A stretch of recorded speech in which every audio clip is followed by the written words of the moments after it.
Hi, good morning, all my dear competitive aspirants. This is your Satyababu. Welcome to Arvind Academy online classes. So మా ఛానల్ని subscribe చేసుకోండి. మీకు ఒపీనియన్ని మా comment రూపంలో పంపించండి. ఖచ్చితంగా ఏమైనా అప్డేట్స్ ఉన్నా లేదంటే ఏమైనా లోటుపాట్లు ఉన్నా నేను దాన్ని సరిదిద్ది నెక్స్ట్ వీడియోలో మీకు దాని కరెక్షన్ అనేది చూపించడం కూడా జరుగుతుంది.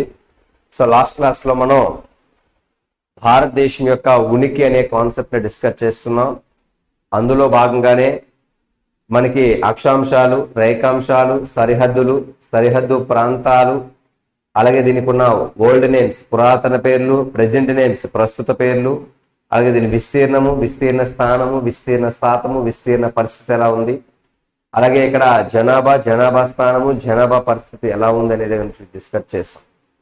సో ఈరోజు క్లాస్లో దీనికి కంటిన్యూషన్ గా దీనికి రిలేటెడ్ గా మనం డిస్కస్ చేస్తుంది ఏంటంటే ఈ యొక్క భారతదేశంలో ప్రస్తుతం ఉన్న రాష్ట్రాల సంఖ్య 28 రాష్ట్రాలు ఉన్నాయి. ఈ యొక్క భారతదేశంలో ప్రస్తుతం ఉన్న కేంద్రపాలిత ప్రాంతాల సంఖ్య 8 కేంద్రపాలిత ప్రాంతాలు ఉన్నాయి. సో మనకి భారతదేశంలో ప్రస్తుతం ఉన్న 28 రాష్ట్రాలు, భారతదేశంలో ప్రస్తుతం ఉన్న 28 రాష్ట్రాల యొక్క స్ట్రక్చర్ ని ఇందులో డిస్కస్ చేస్తాను. అలాగే ప్రస్తుత భారతదేశంలో ఉన్న 8 కేంద్ర పాలిత ప్రాంతాలు, యూనియన్ టెరిటరీస్ కూడా ఇందులో మనం డిస్కస్ చేయడం జరుగుతుంది. సో మనకి ఈరోజు క్లాస్ లో మనం భారతదేశంలో ప్రస్తుతం ఉన్న 28 రాష్ట్రాలు, భారతదేశంలో ప్రస్తుతం ఉన్న 8 కేంద్ర పాలిత ప్రాంతాలు అనేటువంటి ప్రక్రియ విభజనని మనం ఇప్పుడు డిస్కస్ చేస్తాం. సో ఇప్పుడు ఆ 28 రాష్ట్రాలు ఈ ఫిజికల్ స్ట్రక్చర్ లో, ఈ మ్యాప్ లో, ఈ పిక్చర్ ఓరియంటెడ్ గా మనం ఎక్స్ప్లెయిన్ చేయడం జరుగుతుంది. అలాగే 8 కేంద్రపాలిత ప్రాంతాలని కూడా ఈ మ్యాప్ లో, ఈ యొక్క స్ట్రక్చర్ లో మనం ఎక్స్ప్లెయిన్ చేయడం జరుగుతుంది. రైట్, ఇప్పుడు 28 రాష్ట్రాలని ఒక్కొక్క రాష్ట్రాన్ని మనం డిస్కస్ చేస్తాం. చూడండి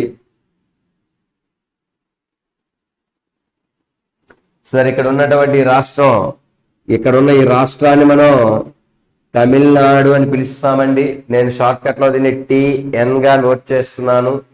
సో తమిళనాడు, ఈ రాష్ట్రం యొక్క రాజధాని ఏంటి అని అడిగితే తమిళనాడు రాష్ట్రం యొక్క రాజధాని నగరము చెన్నై.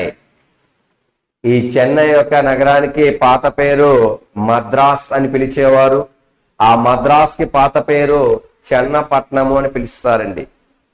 అంటే చెన్నప్పుడు అనే పేరు మీదుగా దీనికి చెన్నపట్నం రావడం జరిగింది. ఆ చెన్నపట్నాన్ని తరువాత కాలంలో మద్రాస్ గా పేరు మార్చారు. ఆ మద్రాస్ ని ప్రస్తుతం మనం చెన్నై నగరంగా పిలుస్తున్నాము. ఈ తమిళనాడు రాష్ట్రం యొక్క రాజధాని చెన్నై. నెక్స్ట్ ఇక్కడ మరో ముఖ్యమైనటువంటి రాష్ట్రంగా మనం నెక్స్ట్ ఇంకో రాష్ట్రాన్ని డిస్కస్ చేస్తున్నాం. ఇక్కడున్న మరో ముఖ్యమైన రాష్ట్రం ఏంటి అని అడిగితే కేరళ. సో ఈ కేరళ రాష్ట్రం యొక్క రాజధాని నగరం ఏదని అడిగితే తిరువనంతపురము.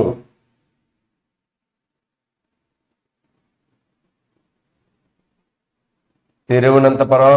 ఈ తిరువనంతపురం యొక్క పాత పేరు ఏదని అడిగితే త్రివేంద్రం. కేరళ రాష్ట్రం యొక్క రాజధాని తిరువనంతపురం. ఓల్డ్ నేమ్, పాత పేరు ఏంటంటే దాన్ని త్రివేంద్రం అని పిలిచేవారు. ప్రస్తుతం దీన్ని తిరువనంతపురం అని పిలుస్తున్నాం.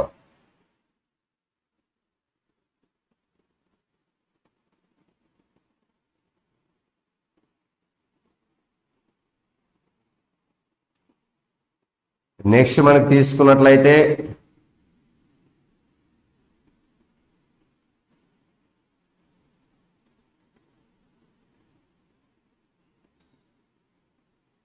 ఆంధ్రప్రదేశ్. సో ఆంధ్రప్రదేశ్ అనే రాష్ట్రం యొక్క రాజధాని ఏదని అడిగితే అమరావతి.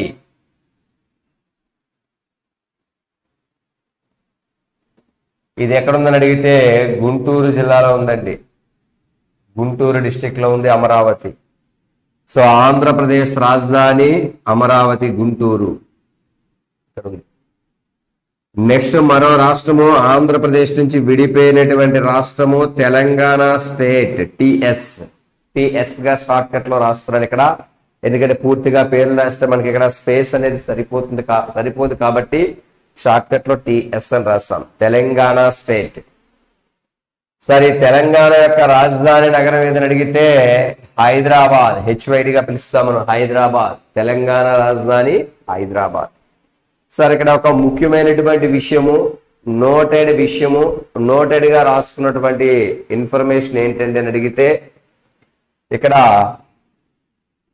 తెలంగాణ అనే రాష్ట్రము ఆంధ్రప్రదేశ్ అనే రాష్ట్రం నుంచి విడిపోయిందండి. తెలంగాణ అనే రాష్ట్రము ఆంధ్రప్రదేశ్ అనే రాష్ట్రం నుంచి విడిపోయింది. మరి ఎప్పుడు విడిపోయింది సార్ అని అడిగితే, ఇది 2014 జూన్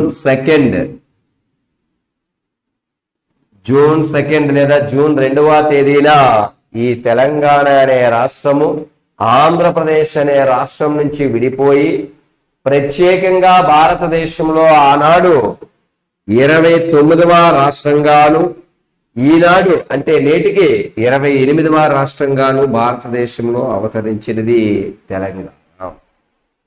అంటే 2014 జూన్ 2వ తేదీన ఈ తెలంగాణ విడిపోయినప్పుడు 29వ రాష్ట్రంగా ఆవిర్భవించి ప్రస్తుత భారతదేశంలో ఈ తెలంగాణ 28వ రాష్ట్రంగా పరిగణించబడుతుంది. ఏ రాష్ట్రం నుంచి విడిపోయిందని అడిగితే ఆంధ్రప్రదేశ్ నుంచి విడిపోయిన రాష్ట్రము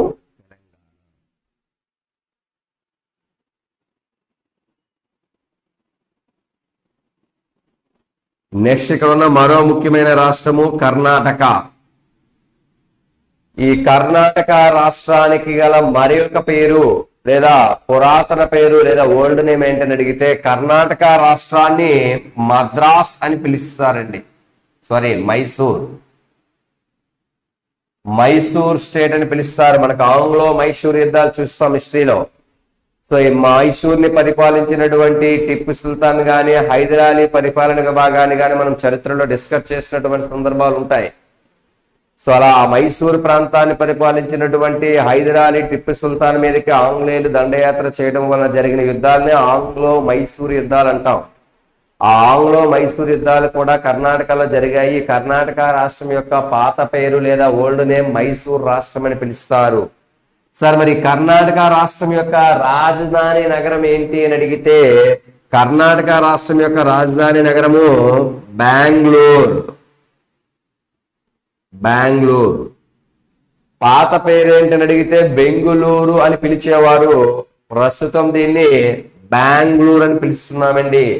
కర్ణాటక రాజధాని బెంగళూరు, కర్ణాటక పాత పేరు మైసూర్. చూసుకోవాలి, అక్కడ ఓల్డ్ నేమ్ అంటే మైసూర్ అని పిలుస్తారు. ప్రస్తుతం దీని రాజధాని ఏదని అడిగితే బెంగళూరు, దీని పాత పేరు ఏదని అడిగితే బెంగుళూరు. నెక్స్ట్ ఇక్కడ ఉన్నటువంటి మరొక చిన్న రాష్ట్రంగా పరిగణిస్తున్నాం. ఏంటని అడిగితే గోవా.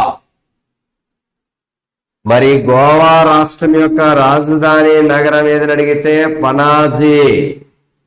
గోవా రాష్ట్రం యొక్క రాజధాని నగరము పనాజీ. సార్ ఇక్కడ మన అభ్యర్థులు గమనించుకోవాల్సిన విషయం ఏంటంటే, ఈ గోవా అనే రాష్ట్రము పోర్చుగీస్ వారి ఆధీనంలో ఉండేది మొన్నటి వరకు. పోర్చుగీస్ వారంటే మనకి ఇక్కడ హిస్టరీని గుర్తుపెట్టుకోవాలి. భారతదేశంతో వర్తక వాణిజ్య వ్యాపారం నిర్వహించడానికి వచ్చిన యూరోపియన్స్ లో పోర్చుగీస్ వారు అనేవారు మొదటిగా భారతదేశానికి వచ్చినటువంటి విదేశీయులు.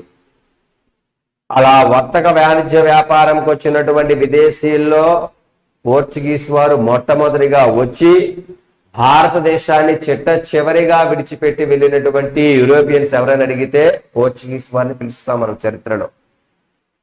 అటువంటి పోర్చుగీస్ వారు భారతదేశంలో చివరిగా గోవాను ఆక్రమించుకున్నటువంటి ఈ క్రమంలో ఈ గోవా నుండి పోర్చుగీస్ వారిని తరిమి కొట్టడానికి 1961వ సంవత్సరంలో ఆపరేషన్ విజయ్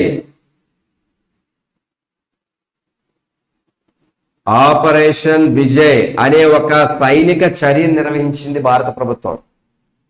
ఆపరేషన్ విజయ్ అనే ఒక సైనిక చర్యని గోవా రాష్ట్రం మీదకి పంపించి అక్కడ ఉన్న పోర్చుగీస్ వారిని తరిమి కొట్టి గోవాని భారతదేశంలోకి విలీనం చేయడం జరిగింది. అలా 1961 నుంచి 1987వ సంవత్సరం వరకు ఈ గోవా అనే రాష్ట్రము ఒక కేంద్రపాలిత ప్రాంతముగా, యూనియన్ టెరిటరీగా భారతదేశంలో ముందు విలీనమైనది. అలా 1987 వరకు కూడా యూనియన్ టెరిటరీగా కేంద్రపాలిత ప్రాంతంగా గోవా ఉంటూ చివరికి 1987వ సంవత్సరంలో ఈ గోవా అనే రాష్ట్రం భారతదేశంలో 25వ రాష్ట్రంగా అవతరించినది. సో భారతదేశంలో 25వ రాష్ట్రంగా ఏర్పడిన రాష్ట్రం ఏదని అడిగితే గోవా. అంతకుముందు ఇది 1961 నుంచి 87 వరకు కూడా ఒక కేంద్రపాలిత ప్రాంతంగా ఉండేది. 61 కన్నా ముందు ఈ గోవా పోర్చుగీస్ వారి ఆధీనంలో ఉండేది. ఆపరేషన్ విజయ్ అనే సైనిక చర్య ద్వారా దీన్ని ఒక భారత భూభాగంలోకి తీసుకుని కేంద్రపాలిత ప్రాంతంగా ఉంచి 87లో దీన్ని 25వ రాష్ట్రంగా రాష్ట్ర హోదా ప్రతిపత్తిని కల్పించింది భారత ప్రభుత్వం ఈ గోవా రాష్ట్రానికి. అటువంటి గోవా యొక్క రాజధాని నగరం ఏదని అడిగితే మనం పనాజీ అని పిలుస్తాం. రైట్. సో దీని కంటిన్యూషన్ నెక్స్ట్ తీసుకున్నట్లయితే ఇక్కడున్న రాష్ట్రము మహారాష్ట్ర. సో ఈ మహారాష్ట్రాన్ని తీసుకున్నట్లయితే మహారాష్ట్ర రాజధాని నగరం ఏదండి అని అడిగితే ముంబై అని పిలుస్తామండి. కానీ దీని పాత పేరు ఏదని అడిగితే బొంబై. మహారాష్ట్ర రాజధాని నగరము ప్రస్తుతం ముంబై. ద ఓల్డ్ నేమ్ ఏంటని అడిగితే బొంబై అని పిలిచేవారు.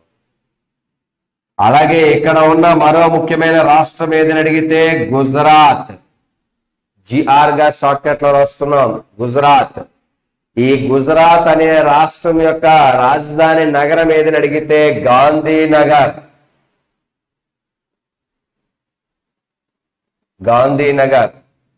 మనకి జాతి పిత ఫాదర్ ఆఫ్ నేషన్ అయినటువంటి మహాత్మా గాంధీ జన్మించింది కూడా ఈ గుజరాత్ రాష్ట్రంలోని పోరుబందర్.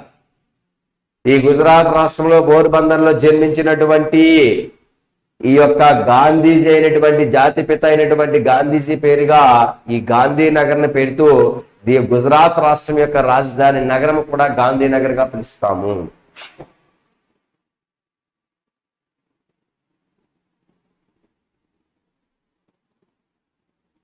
నెక్స్ట్ ఒడిస్సా.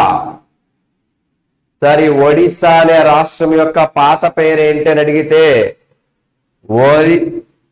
ఒరిస్సా అని పిలిచేవారండి దీన్ని. ఈ ఒరిస్సా అనేటువంటి రాష్ట్రం యొక్క పేరుని ఒడిస్సాగా పేరు మార్చారండి. 113వ రాజ్యాంగ సవరణ చేసి ఆ ఒరిస్సా అనే రాష్ట్రం యొక్క పేరుని ఒడిశాగా పేరు మార్చారు. 113వ రాజ్యాంగ సవరణ 113 కాన్స్టిట్యూషనల్ అమెండెడ్. ఈ 113 కాన్స్టిట్యూషనల్ అమెండెడ్ లేదా 113వ రాజ్యాంగ సవరణ చేసి ఆ ఒరిస్సా అనే పేరుని ఒడిశాగా పేరు మార్చడం జరిగింది. మరి ఒరిస్సా యొక్క రాజధాని నగరం ఏదని అడిగితే భువనేశ్వర్. ఒడిస్సా రాజధాని నగరం ఏదని అడిగితే భువనేశ్వర్ గా పిలుస్తాము.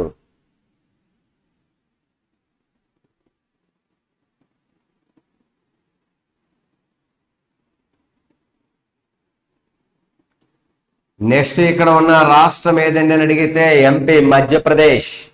ఈ మధ్యప్రదేశ్ అనే రాష్ట్రాన్ని మధ్య ప్రావిన్స్ అని పిలిచేవారండి. దీన్ని మధ్య ప్రావిన్స్ అని పిలిచేవారు. ఇప్పుడు దీన్ని మనం ఏమని పిలుస్తున్నాం? మధ్యప్రదేశ్ గా పిలుస్తున్నాం. ఈ మధ్యప్రదేశ్ గా పిలుస్తున్న ఈ రాష్ట్రాన్ని ఒకప్పుడు దీన్ని మధ్య ప్రావిన్స్ గా పిలిచేవారు. ఈ మధ్య ప్రావిన్స్ లేదా మధ్యప్రదేశ్ రాష్ట్రం యొక్క రాజధాని ఏంటని అడిగితే భోపాల్. మధ్యప్రదేశ్ రాజధాని నగరం ఏదని అడిగితే భోపాల్. భోపాల్ దుర్ఘటన చరిత్రలో చాలా ఇంపార్టెంట్ పెట్టండి స్టాక్ లో. సో జనరల్ నాలెడ్జ్ లో చాలా సందర్భాలు అడిగారు. భోపాల్ దుర్ఘటన ఎప్పుడు జరిగింది? 1984 భోపాల్ దుర్ఘటన, గ్యాస్ లీకేజ్ అండి. సో ఇక్కడ ఈ మధ్యప్రదేశ్ రాజధాని నగరమైనటువంటి భోపాల్ లో జరిగిన ఆ దుర్ఘటన లేదా సంఘటనని భోపాల్ దుర్ఘటన అంటాం. 1984 లో జరిగింది. ఇది జీకేలో చాలా ఇంపార్టెంట్ ఈ ప్రశ్న.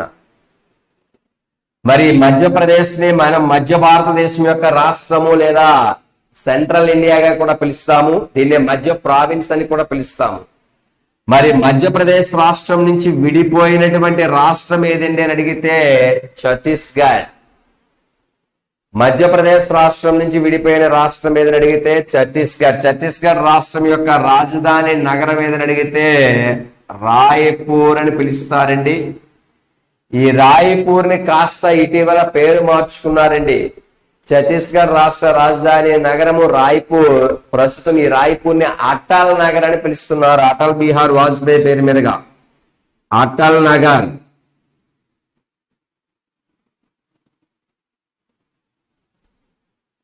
అటల్ నగర్ అని పిలుస్తున్నారు. కాబట్టి ఛత్తీస్గఢ్ రాజధాని నగరము రాయ్పూర్. ఛత్తీస్గఢ్ రాజధాని రాయ్పూర్ ని ప్రస్తుతం ఏమని పిలుస్తున్నారని అడిగితే అటల్ నగర్ గా పేరు మార్చారు. కాబట్టి రాయ్పూర్ ని మనం అటల్ నగర్ గా పిలుస్తున్నాం. సరే, ఇక్కడ అభ్యర్థులు నోటెడ్ ఇన్ఫర్మేషన్.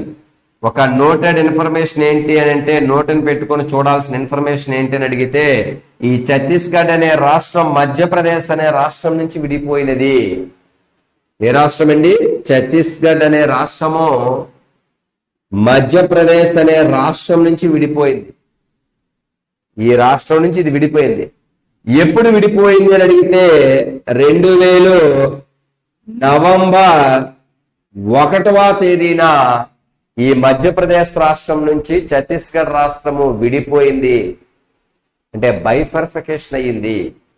మరి మధ్యప్రదేశ్ రాష్ట్రం నుంచి ఛత్తీస్గఢ్ బైఫర్ఫికేషన్ అయింది ఎప్పుడు అని అడిగితే 2000 నవంబర్ 1వ తేదీన విడిపోయి భారతదేశంలో ప్రత్యేకంగా 26వ రాష్ట్రంగా ఆనాడు అవతరించినది. మరి 25వ రాష్ట్రం ఏది? గోవా. 26వ రాష్ట్రం ఏది? ఛత్తీస్గఢ్. ఛత్తీస్గఢ్ అనే రాష్ట్రం ఏ రాష్ట్రం నుంచి విడిపోయినది? మధ్యప్రదేశ్ నుంచి విడిపోయి ఛత్తీస్గఢ్ భారతదేశంలో 26వ రాష్ట్రంగా అవతరించింది 2000 నవంబర్ 1వ తేదీన. రైట్, దీని కంటిన్యూషన్ లో నెక్స్ట్ మనం తీసుకోవాల్సింది ఏంటని అడిగితే రాజస్థాన్.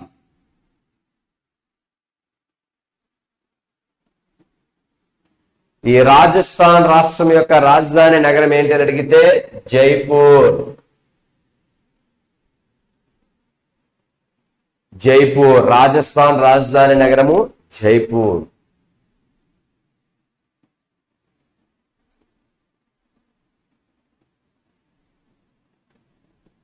నెక్స్ట్ ఇక్కడ ఉన్నది పంజాబ్. పంజాబ్ రాజధాని ఏంటని అడిగితే పంజాబ్ రాష్ట్రం యొక్క రాజధాని నగరము చండీగఢ్.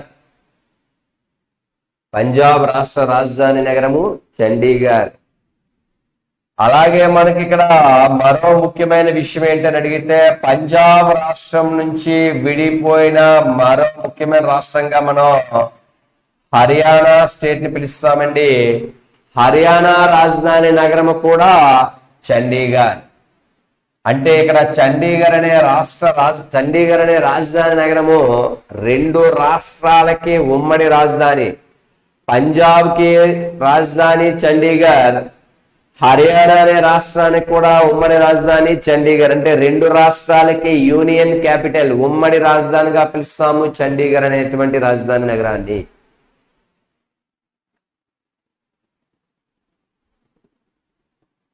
నెక్స్ట్ ఇక్కడ ఉన్న మరో ముఖ్యమైన రాష్ట్రము హిమాచల్ ప్రదేశ్. ఈ హిమాచల్ ప్రదేశ్ రాష్ట్రం యొక్క రాజధాని నగరం ఏంటని అడిగితే సిమ్లా.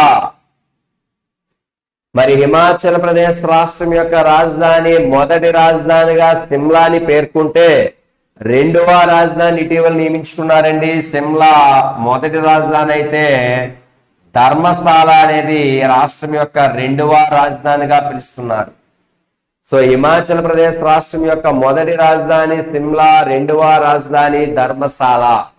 ఈ 2 కూడా వేసవి విడిది కేంద్రాలు. సో హిల్ స్టేషన్స్ అని పిలుస్తాం. ఇవన్నీ కూడా మనకి 2వ యూనిట్ అయినటువంటి హిమాలయ మౌంటైన్స్ లో చెప్పినప్పుడు చెప్తాను. So Shimla one of the hill station, Dharamshala also one of the hill station. 2 కూడా ఒక వేసవి విడిది కేంద్ర ప్రాంతాలు.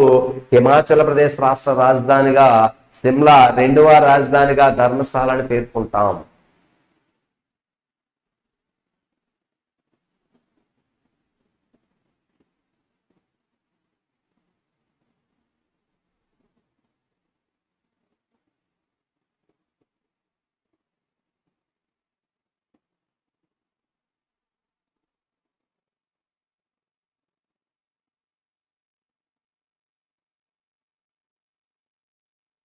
సో నెక్స్ట్ ఇక్కడ ఏంటంటే యూపీ, ఉత్తరప్రదేశ్. సో ఇక్కడ ఉత్తరప్రదేశ్ అనే రాష్ట్రాన్ని తీసుకుంటే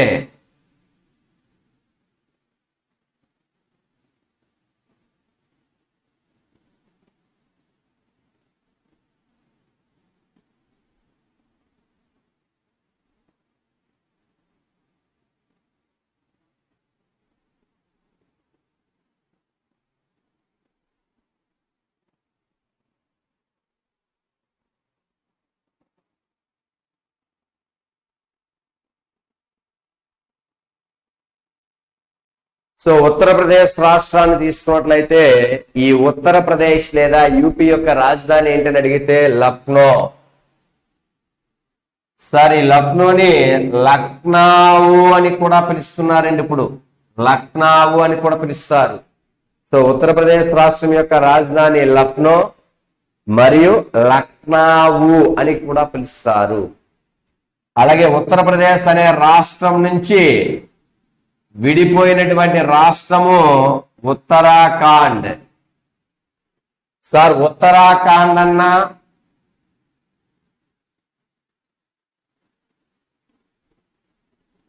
లేదా ఉత్తరాంచల్ అన్నా ఒకటే.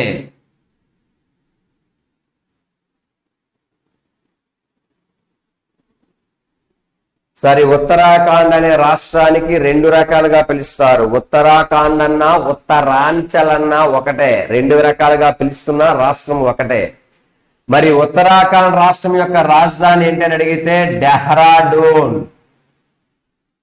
డెహ్రాడూన్. జాతీయ అటవీ పరిశోధనా కేంద్రం ఎక్కడ ఉందని అడుగుతాడు. అడవుల దగ్గర చెప్తాను, ఫారెస్ట్ దగ్గర. జాతీయ అటవీ పరిశోధనా కేంద్రం కూడా డెహ్రాడూన్ లోనే ఉందండి. అలాగే ఉత్తరాఖండ్ లేదా ఉత్తరాంచల్ యొక్క రాజధాని నగరం కూడా డెహ్రాడూన్. సరే ఇక్కడ నోటెడ్ ఇన్ఫర్మేషన్ ఏంటి అనేది ఒకసారి చూసుకుంటే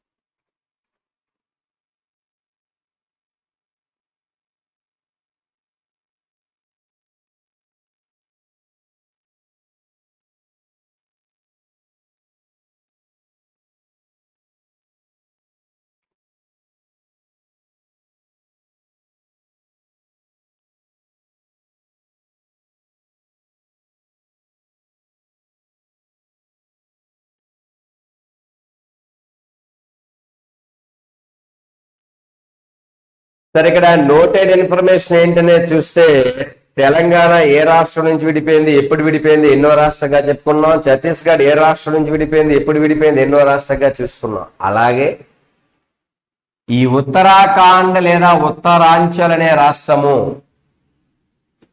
ఉత్తరాఖండ్ లేదా ఉత్తరాంచల్ అనే రాష్ట్రము ఉత్తరప్రదేశ్ అనే రాష్ట్రంతో విడిపోయిందండి. అంటే ఉత్తరప్రదేశ్ అనే రాష్ట్రం నుంచి ఉత్తరాఖండ్ అనే రాష్ట్రం విడిపోయింది. మరి ఉత్తరాఖండ్ అనే రాష్ట్రం ఉత్తరప్రదేశ్ రాష్ట్రంతో ఎప్పుడు విడిపోయింది అని అడిగితే 2000 నవంబర్ 9వ తేదీన విడిపోయి ఈ ఉత్తరాఖండ్ అనే రాష్ట్రము ఉత్తరప్రదేశ్ అనే రాష్ట్రం నుంచి 2000 నవంబర్ 9వ తేదీన విడిపోయి ఆనాడు భారతదేశంలో ప్రత్యేకంగా 27వ రాష్ట్రంగా అవతరించినది. 27వ రాష్ట్రంగా అవతరించింది. ఏ రాష్ట్రము? ఉత్తరాఖండ్. ఏ రాష్ట్రం నుంచి? ఉత్తరప్రదేశ్ నుంచి. ఎప్పుడు విడిపోయింది? నవంబర్ 9, 2000 సంవత్సరంలో విడిపోయింది. నెక్స్ట్ మనకి బీహార్. బీహార్ యొక్క రాజధాని నగరం ఏంటని అడిగితే బీహార్ రాజధాని పాట్నా. సరే బీహార్ రాష్ట్రం యొక్క రాజధాని నగరము పాట్నా అయితే పాట్నా యొక్క పాత పేరు, ఓల్డ్ నేమ్ ఏంటని అడిగితే పాటలీపుత్ర.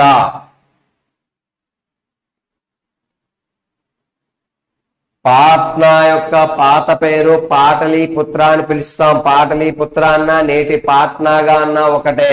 బీహార్ రాజధాని పాట్నా. సరే మరి బీహార్ రాష్ట్రం నుంచి విడిపోయిన రాష్ట్రం ఏదని అడిగితే ఇక్కడ జార్ఖండ్. జార్ఖండ్. సార్ మరి ఈ జార్ఖండ్ అనే రాష్ట్రం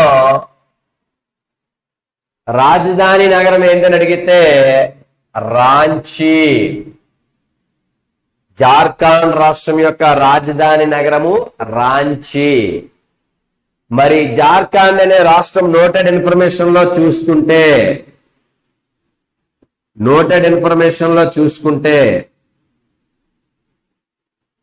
ఈ జార్ఖండ్ అనే రాష్ట్రము బీహార్ రాష్ట్రం నుంచి విడిపోయిందండి. ఏ రాష్ట్రం నుంచి విడిపోయింది సార్? బీహార్ రాష్ట్రం నుంచి విడిపోయింది. సార్ మరి ఎప్పుడు విడిపోయిందండి ఇది అడిగితే 2000 నవంబర్ 15వ తేదీన విడిపోయిందండి.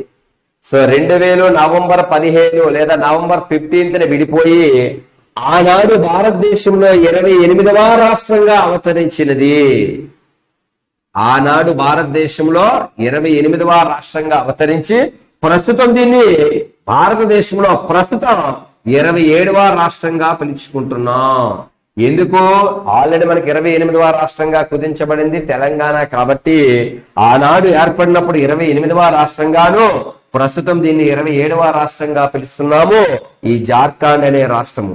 మరి జార్ఖండ్ ఏ రాష్ట్రం నుంచి విడిపోయింది? బీహార్. ఎప్పుడు విడిపోయింది? 2000 నవంబర్ 15 విడిపోయింది. ఆ రోజు ఎన్నో రాష్ట్రంగా ఏర్పడింది? 28వ రాష్ట్రంగా ఏర్పడింది. ప్రస్తుత భారతదేశంలో దీన్ని ఎన్నో రాష్ట్రంగా పిలుస్తున్నాం? 27వ రాష్ట్రంగా పేర్కొంటున్నాం లేదా పిలుస్తున్నాం. చూడండి, 25వ రాష్ట్రం ఏది? గోవా. 26వ రాష్ట్రం ఏది? ఛత్తీస్గఢ్. మధ్యప్రదేశ్ నుంచి విడిపోయింది నవంబర్ 1న. 27వ రాష్ట్రం ఏది? ఉత్తరాఖండ్. ఉత్తరప్రదేశ్ నుంచి విడిపోయింది నవంబర్ 9న. 28వ రాష్ట్రం ఏది? ఆ రోజు జార్ఖండ్ బీహార్ నుంచి విడిపోయి ఏర్పడి ప్రస్తుతం 27గా పిలుస్తున్నాం. మరి 29గా ఏర్పడి ప్రస్తుతం 28గా పిలుస్తున్న రాష్ట్రం ఏది? అంటే ఏర్పడినప్పుడు 29గా ఏర్పడింది, ప్రస్తుతం 28గా పిలుస్తున్న ఏ రాష్ట్రము? తెలంగాణ. ఏ రాష్ట్రం నుంచి విడిపోయింది? ఆంధ్రప్రదేశ్. ఎప్పుడు విడిపోయింది అనేది ఇక్కడ ఇంపార్టెంట్ బిట్ అండి. ఇది ఎప్పుడంటే 2014 జూన్ 2వ తేదీన విడిపోయి ప్రత్యేకంగా ఒక తెలంగాణ అనే రాష్ట్రంతో ఏర్పడింది 29గా. కానీ ప్రస్తుతం మాత్రం 28వ రాష్ట్రంగానే పిలుస్తున్నాం. ఎందుకు? జమ్మూ కాశ్మీర్ అనేది స్టేట్ నుంచి కేంద్ర పాలిత ప్రాంతంగా డిస్వాల్ అయిపోయింది కాబట్టి 29ని కాస్త 28 గాను, ఇక్కడ 28ని కాస్త 27గా కుదించుకున్నాం, తగ్గించుకున్నాం. కారణం ఏమిటి అంటే జమ్మూ కాశ్మీర్ అనేది రాష్ట్ర హోదా నుంచి కోల్పోయి 2 కేంద్ర పాలిత ప్రాంతాలుగా విభజించబడింది కాబట్టి ఈ యొక్క సంఖ్య తగ్గడం జరుగుతుంది. 29 నుంచి 28 అని పిలుస్తున్నాం తెలంగాణ, 28 నుంచి 27 అని పిలుస్తున్నాం జార్ఖండ్. సో భారతదేశంలో చివరిగా ఏర్పడిన రాష్ట్రం ఏది అని అడిగితే తెలంగాణ. సో భారతదేశంలోని 28 రాష్ట్రాల్లో చివరి రాష్ట్రము, లాస్ట్ గా ఆవిర్భవించిన రాష్ట్రము తెలంగాణ. ఏ రాష్ట్రం నుంచి? ఆంధ్రప్రదేశ్ నుంచి విడిపోయినది. Right. Next West Bengal. West Bengal అన్నా పశ్చిమ బెంగాల్ అన్నా ఒకటే. సో వెస్ట్ బెంగాల్ అనేది ఇంగ్లీష్ వర్డ్, పశ్చిమ బెంగాల్ అనేది తెలుగు వర్డ్. సో ఈ వెస్ట్ బెంగాల్ లేదా పశ్చిమ బెంగాల్ తీసుకున్నట్లయితే వెస్ట్ బెంగాల్ లేదా పశ్చిమ బెంగాల్ రాజధాని ఏంటని అడిగితే కోల్కతా. సో దీని పాత పేరు కలకత్తా అని పిలిచేవారండి, కలకత్తా. కానీ ప్రస్తుతం దీన్ని కోల్కతా అని పిలుస్తున్నాం. సో వెస్ట్ బెంగాల్ రాజధాని కోల్కతా నగరం. సో ఇది ఇక్కడ రాష్ట్రాల వర్గీకరణ చూస్తున్నాం. నెక్స్ట్ ఇక్కడ ఉన్న మరో ముఖ్యమైనటువంటి రాష్ట్రంగా ఏ రాష్ట్రం ఇక్కడ ఉంది అని అడిగితే సిక్కిం. సిక్కిం. మరి సిక్కిం రాష్ట్రం యొక్క రాజధాని నగరం ఏంటి అని అడిగితే గ్యాంగ్టాక్. ఇది సిక్కిం రాష్ట్రం యొక్క రాజధాని. ఇది సిక్కిం రాష్ట్రం యొక్క రాజధాని నగరం ఏదని అడిగితే గ్యాంగ్టాక్ అని పిలుస్తారండి సిక్కిం రాజధాని. సో ఇవి భారతదేశంలో ఉన్నటువంటి సాధారణ రాష్ట్రాలు, నార్మల్ స్టేట్స్ గా పిలుస్తాం. మరి భారతదేశంలో ఉన్న మొత్తం రాష్ట్రాలన్నీ 28 రాష్ట్రాలు. మరి 28 రాష్ట్రాల్లో ఇప్పటి వరకు చెప్పుకున్న రాష్ట్రాలని నార్మల్ స్టేట్స్, సాధారణ రాష్ట్రాలుగా పిలుస్తారండి. సాధారణ రాష్ట్రాల సంఖ్య ఇక్కడ ఎంతండి అని అడిగితే సాధారణ రాష్ట్రాల సంఖ్య ఇక్కడ 21. మరి ఇవన్నిటినీ మనం సాధారణ రాష్ట్రాలు లేదా నార్మల్ స్టేట్స్ అని పిలుస్తాం. మరి సాధారణ రాష్ట్రాలు లేదా నార్మల్ స్టేట్స్ 21 అయితే మొత్తం మనకి రాష్ట్రాల సంఖ్య ప్రస్తుతం 28. మరి 28లో 21 ఉంటే ఇంకెన్ని ఉండాలి? 7 రాష్ట్రాలు ఉండాలి. ఆ 7 రాష్ట్రాలు ఇక్కడ ఉన్నాయండి. ఆ 7 రాష్ట్రాన్ని మనం 7 సిస్టర్స్ అని పిలుస్తామండి. 7 సిస్టర్స్ లేదా వీటికి మరొక పేరే ఈశాన్య రాష్ట్రాలు అని కూడా పిలుస్తారండి. ఈశాన్య రాష్ట్రాలు. సో ఇక్కడ ఉన్న రాష్ట్రాలు 7 రాష్ట్రాలు ఉంటాయి. 7 రాష్ట్రాలని మనము 7 సిస్టర్స్ లేదా ఈశాన్య రాష్ట్రాలుగా పిలవడం జరుగుతుంది. మరి ఇక్కడ ఉన్న 7 రాష్ట్రాలు ఇప్పటి వరకు చెప్పుకున్న 21 సాధారణ రాష్ట్రాలు కలిపి భారతదేశంలో మొత్తం రాష్ట్రాల సంఖ్య 28. మరి 28లో సాధారణ రాష్ట్రాలు చూసాం కాబట్టి ఇప్పుడు ఆ 7 రాష్ట్రాలు లేదా 7 సిస్టర్స్ లేదా ఈశాన్య రాష్ట్రాలను ఇప్పుడు చూద్దాం.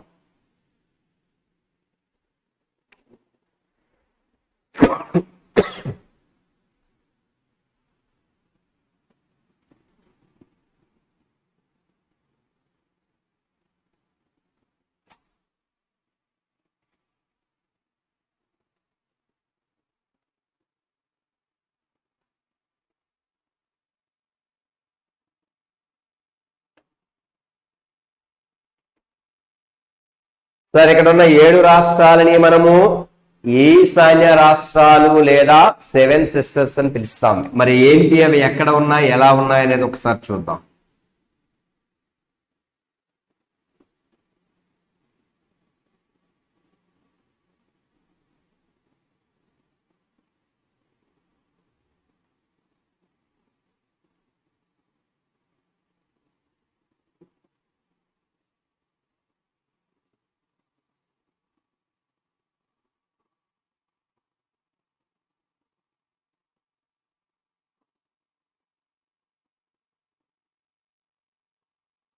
సరే, ఏంటి 7 రాష్ట్రాలు అని అంటే ఇక్కడ చూడండి. 1 అరుణాచల్ ప్రదేశ్, ఏసీపీగా షార్ట్ కట్ లో రాస్తుంది. అరుణాచల్ ప్రదేశ్ దీని యొక్క రాజధాని ఏంటి అని అడిగితే ఈటానగర్. అరుణాచల్ ప్రదేశ్ రాష్ట్రం యొక్క రాజధాని నగరము ఈటానగర్. తర్వాత ఇక్కడ నాగాలాండ్. నాగాలాండ్ రాజధాని కోహిమా.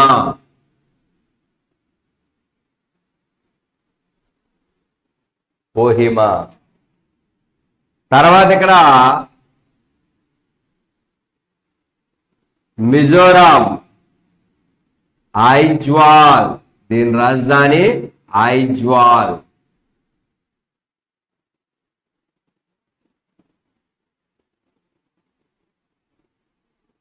అలాగే ఇక్కడ ఉన్నది మణిపూర్. దీని రాజధాని ఇంఫాల్. దీని రాజధాని ఇంఫాల్. అలాగే ఇక్కడ ఉన్న రాష్ట్రము త్రిపుర. దీని రాజధాని అగర్తలా.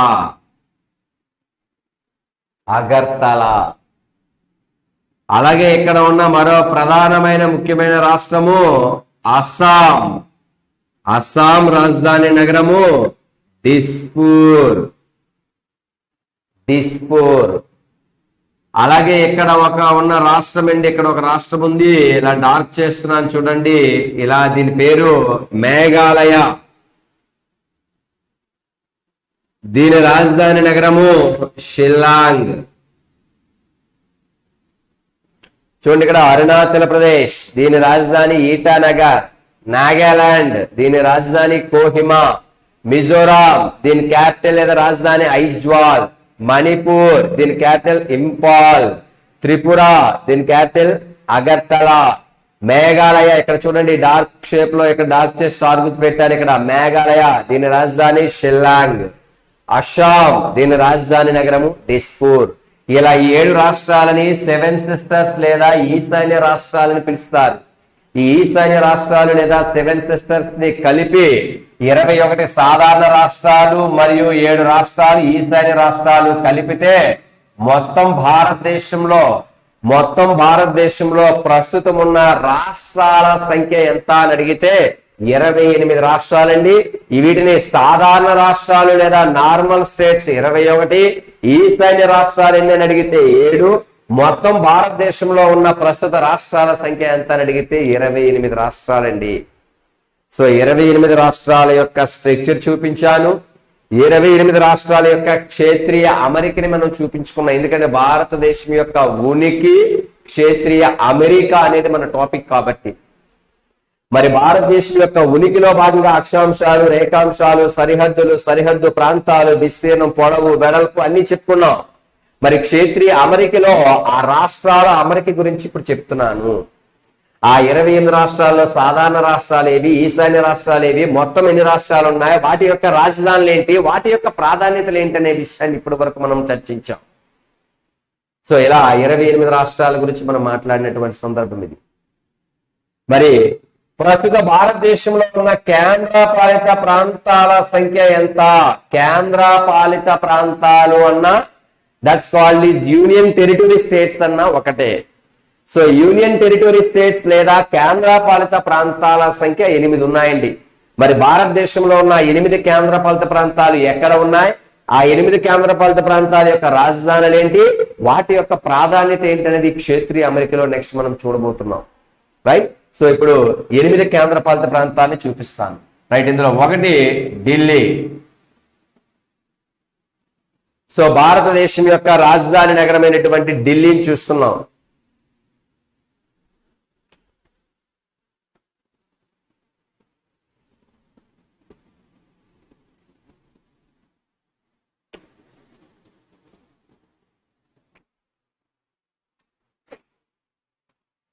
మరి భారతదేశంలో ఉన్న 8 కేంద్ర పాలిత ప్రాంతాల్లో 1 Delhi.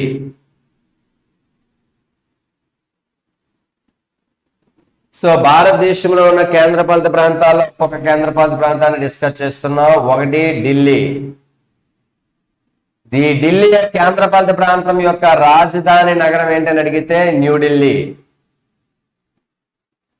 So Delhi is one of the union territory states. Delhi capital New Delhi. So Delhi యొక్క రాజధాని నగరము న్యూఢిల్లీ. ఇది ఒక కేంద్ర పాలిత ప్రాంతము. సరే ఇక్కడ చూడండి, పంజాబ్కి హర్యానాకి, పంజాబ్ రాష్ట్రానికి హర్యానా రాష్ట్రానికి మధ్య ఉన్న ఉమ్మడి రాజధాని నగరం ఒకటి ఉంది. ఉమ్మడి రాజధాని ఏంటండి అని అడిగితే అది Chandigarh. So Chandigarh also one of the union territory. Chandigarh also one of the union territory. Chandigarh Punjab కి హర్యానాకి ఉమ్మడి రాజధాని చండీగఢ్. ఆ చండీగఢ్ ఒక కేంద్ర పాలిత ప్రాంతము. మరి ఆ చండీగఢ్ రాజధాని నగరము కూడా చండీగఢే. Chandigarh capital also Chandigarh. Chandigarh capital also Chandigarh. Chandigarh రాజధాని కూడా చండీగఢే. మరి 2 అయ్యాయి. 3 ఇక్కడ ఏంటి?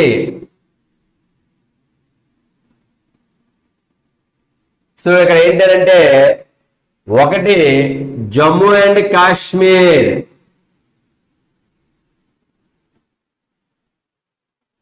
4 ఏంటని అడిగితే లడాక్.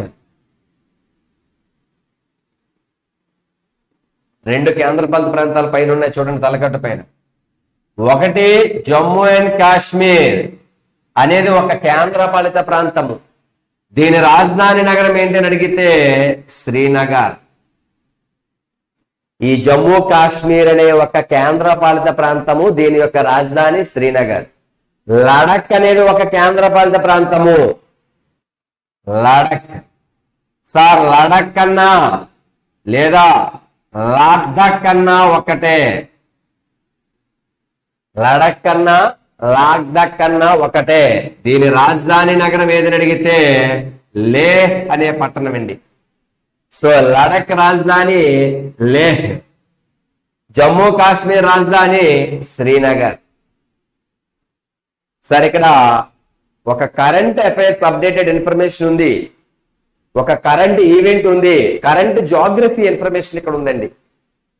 సరే, ఏంటి ఆ కరెంట్ ఈవెంట్లు, ఏంటి కరెంట్ జాగ్రఫీ అని అంటే, ఈ జమ్మూ కాశ్మీర్ మరియు లడక్ అనే రెండు కేంద్ర పాలిత ప్రాంతాలుగా ఉన్న ఈ ప్రాంతాన్ని జమ్మూ కాశ్మీర్ రాష్ట్రం అని పిలిచేవారు మొన్నటి వరకు.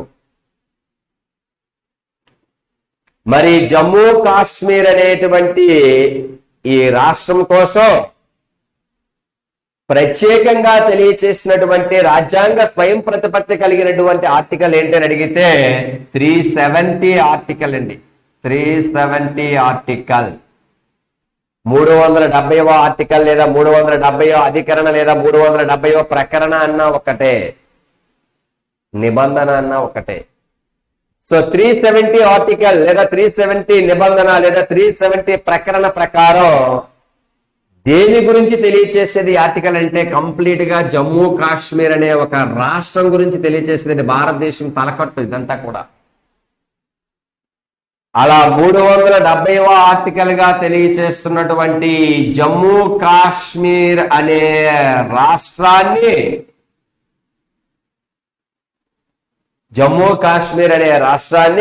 భారత పార్లమెంటు ఒక చట్టం ద్వారా శాసనం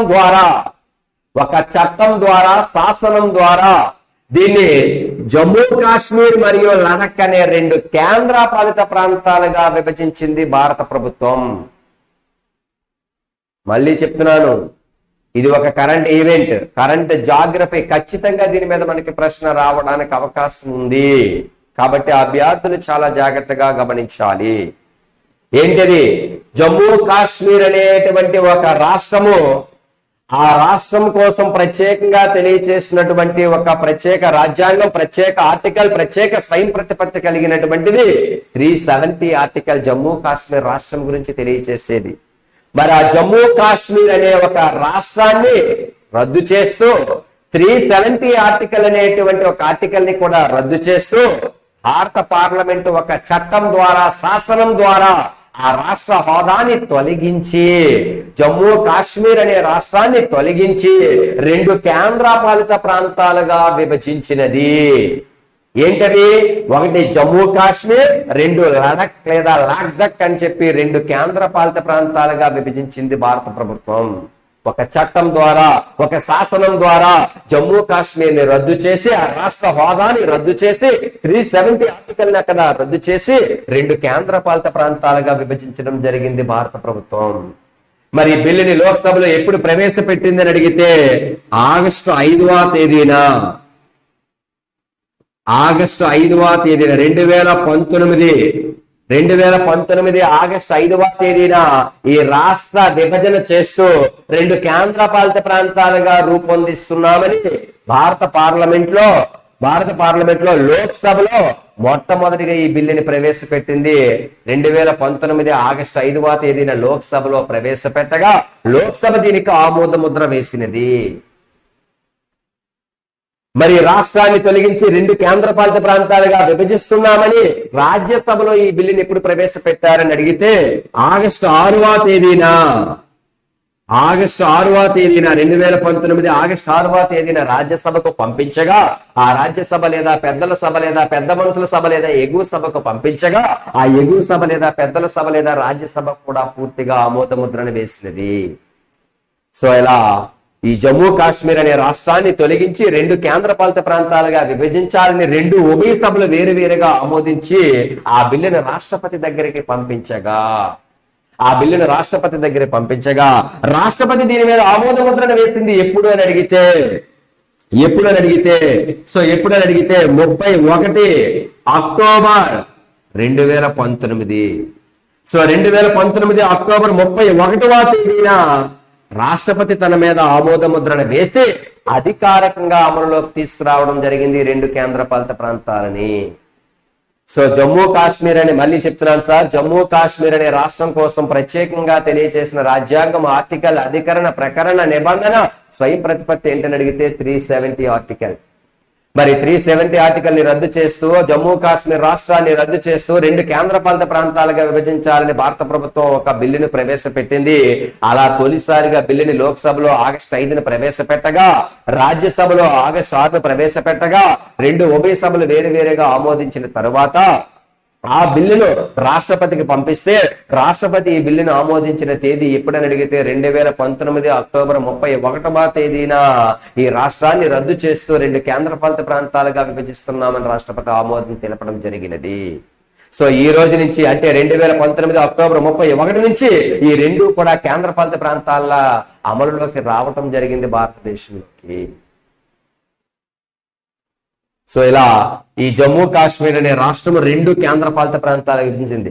అలా రాష్ట్రం విడిపోయింది కాబట్టే 29గా రాష్ట్రంగా ఏర్పడిన తెలంగాణని ప్రస్తుతం 28వ రాష్ట్రంగా పిలుస్తున్నామని చెప్పాను. అందుకనే ఆనాడు 28వ రాష్ట్రంగా ఏర్పడిన జార్ఖండ్ ఇప్పుడు 27వ రాష్ట్రంగా పిలుస్తున్నామని ఎందుకు చెప్పామనంటే ఈ జమ్మూ కాశ్మీర్ అనే రాష్ట్రం 2 కేంద్రపాలిత ప్రాంతాలుగా విభజించడం జరిగింది. దాన్ని లోక్సభలో ఎప్పుడు పెట్టారు, రాజ్యసభలో ఎప్పుడు పెట్టి ఆమోదించారు, రాష్ట్రపతి దాని మీద ఆమోద ముద్ర ఎప్పుడు వేశారు, అది పూర్తిగా అమలులోకి ఏ రోజు నుంచి వచ్చిందనే విషయాన్ని ఇక్కడ అభ్యర్థులు కరెంట్ జాగ్రఫీగా గుర్తించుకోవాల్సినటువంటి అవసరం ఎంతగానో ఉందనే విషయాన్ని గ్రహించాలి. సో ఇది జమ్మూ కాశ్మీర్ రాష్ట్రము 2 కేంద్రపాలిత ప్రాంతాలుగా ఎప్పుడు ఎలా విభజించడం జరిగింది, ఎప్పుడు బిల్లు పెట్టారు, ఎప్పుడు ఆమోదించారు అనే విషయాన్ని ఇక్కడ గ్రహించుకున్నాం.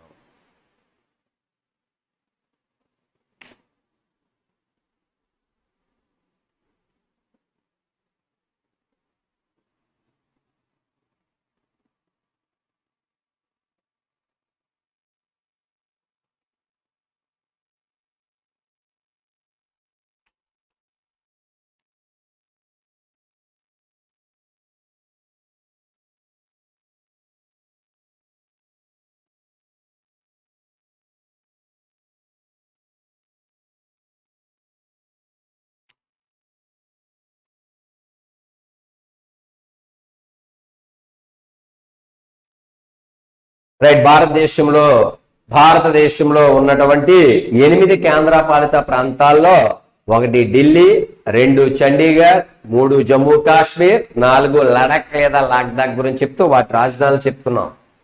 నెక్స్ట్ మరి 5వ కేంద్రపాలిత ప్రాంతం అంటే ఇక్కడ నెక్స్ట్ సిరీస్ లో చెప్పుకున్నది అనమాట. అంటే 5వదని కాదు, నెక్స్ట్ సిరీస్ లో. సో 5వ కేంద్రపాలిత ప్రాంతం కదా మనం దేన్ని డిస్కస్ చేయబోతున్నామనంటే సో ఇక్కడ ఉందండి దాద్రా నగర హవేలీ. సో ఇక్కడ ఉన్నటువంటి కేంద్రపాలిత ప్రాంతం ఏంటి, ఇక్కడ దాద్రా నగర హవేలీ.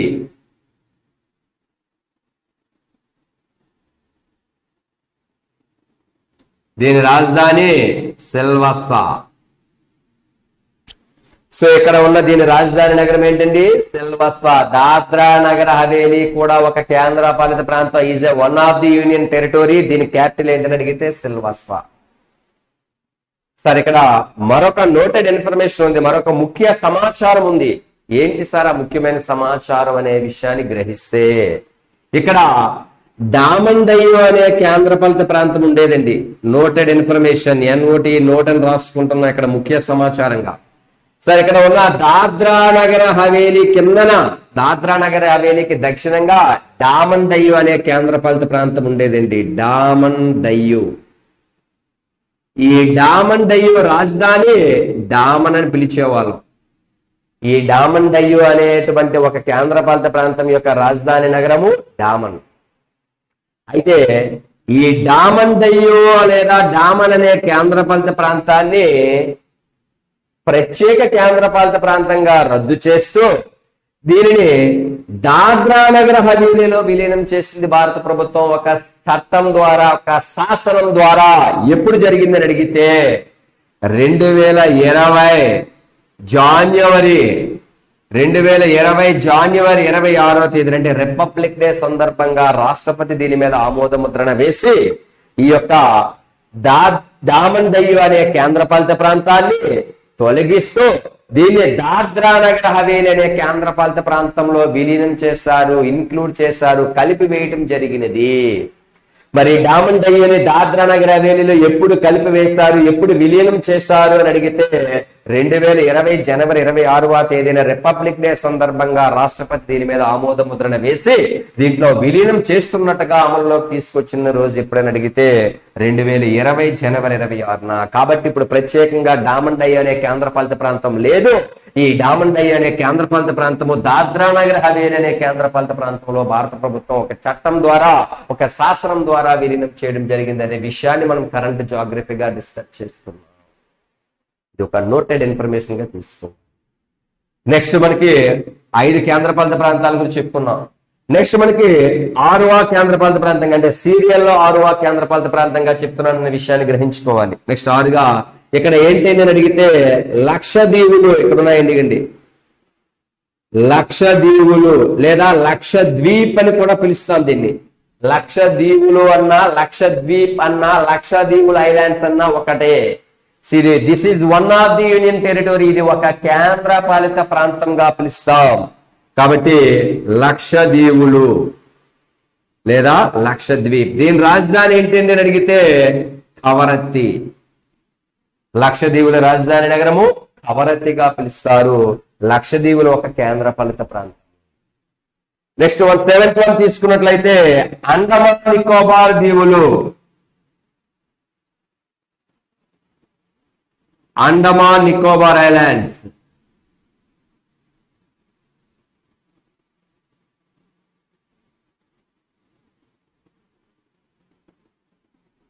అండమాన్ నికోబార్ దీవులు భారతదేశానికి ఇక్కడ తూర్పున చూసుకుంటే, ఆగ్నేయంగా చూసుకుంటే అండమాన్ నికోబార్ దీవులు ఉన్నాయండి. అండమాన్ నికోబార్ దీవులు కూడా ఒక కేంద్ర పాలిత ప్రాంతమే. This is one of the union territory state. మరి అండమాన్ నికోబార్ దీవుల యొక్క రాజధాని నగరం ఏంటని అడిగితే Port Blair. Port Blair Andaman Nicobar దీవుల యొక్క రాజధాని నగరము పోర్ట్ బ్లెయిర్. ఇది కూడా ఒక కేంద్రపాలిత ప్రాంతము. భారతదేశంలో ఉన్న 8 కేంద్రపాలిత ప్రాంతాల్లో ఇది ఒక కేంద్రపాలిత ప్రాంతము. సో 1 ఢిల్లీ, 2 చండీగఢ్, 3 జమ్మూ కాశ్మీర్, 4 లడాక్, 5 దాద్రా నగర్ హవేలీ, 6 లక్షద్వీపులు, 7 అండమాన్ నికోబార్ దీవులు. మరి మొత్తం 8 కదా. మరి ఉన్న నెక్స్ట్ ఉన్న కేంద్రపాలిత ప్రాంతం ఏదని అడిగితే ఇక్కడ ఉందండి. ఏంటి సార్ ఇదని అడిగితే పాండిచ్చేరి లేదా పుదుచ్చేరి.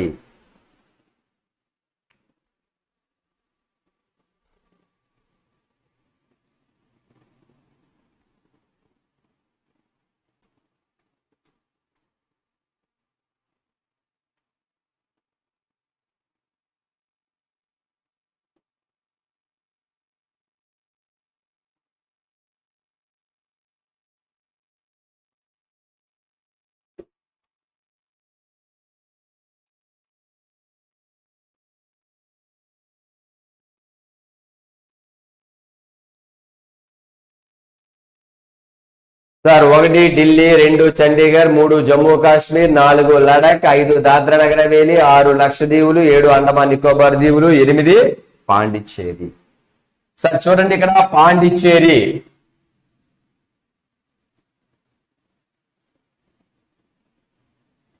సార్ ఈ పాండిచ్చేరి యొక్క పాత పేరు ఏంటి అని అడిగితే దీన్ని పుదుచ్చేరి అని పిలిచేవారండి. Puducherry old name. పాండిచ్చేరి యొక్క ఓల్డ్ నేమ్, పాండిచ్చేరి యొక్క పురాతన నామం, ప్రాచీన నామము పుదుచ్చేరి అని పిలుస్తారు.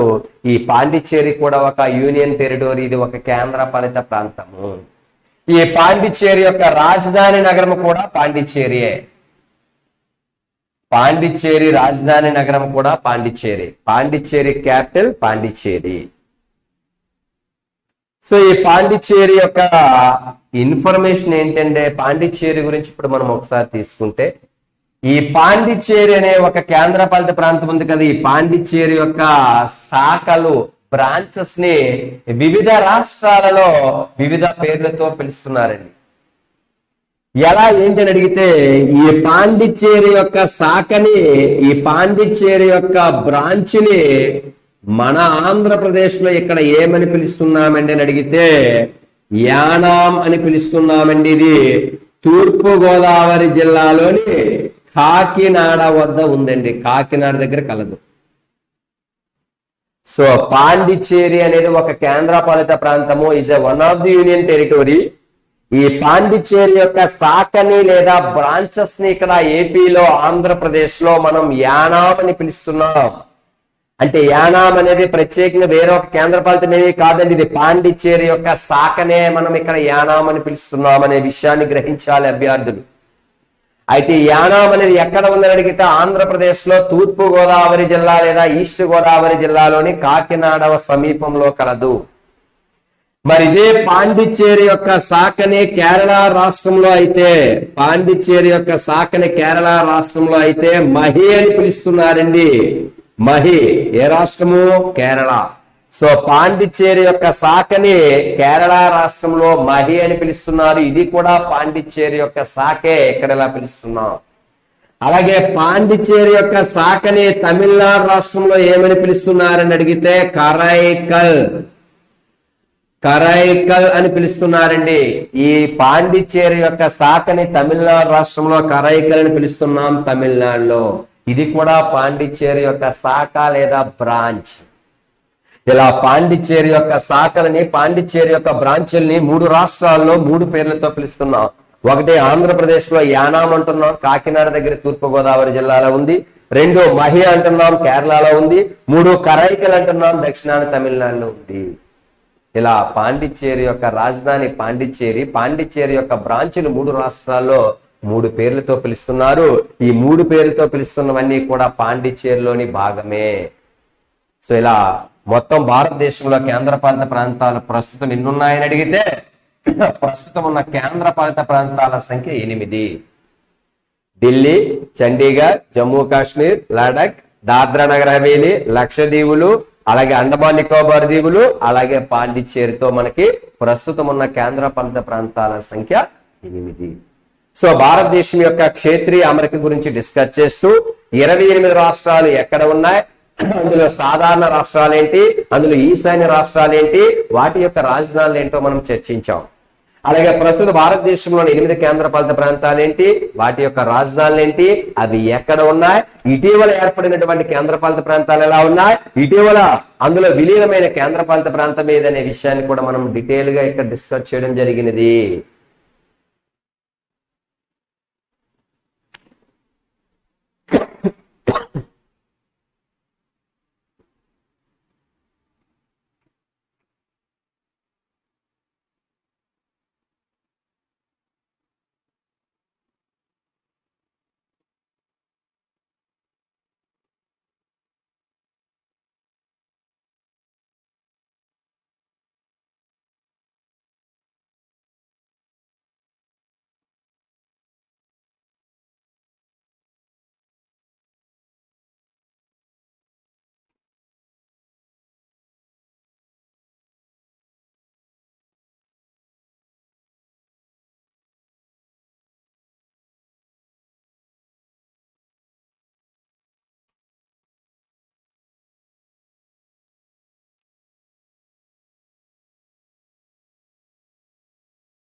సో భారతదేశంలో ఉన్నటువంటి ప్రస్తుతం 28 రాష్ట్రాల యొక్క క్షేత్రీయ అమరిక, 8 కేంద్రపాలిత ప్రాంతాల యొక్క క్షేత్రీయ అమరికని డిస్కస్ చేస్తాం.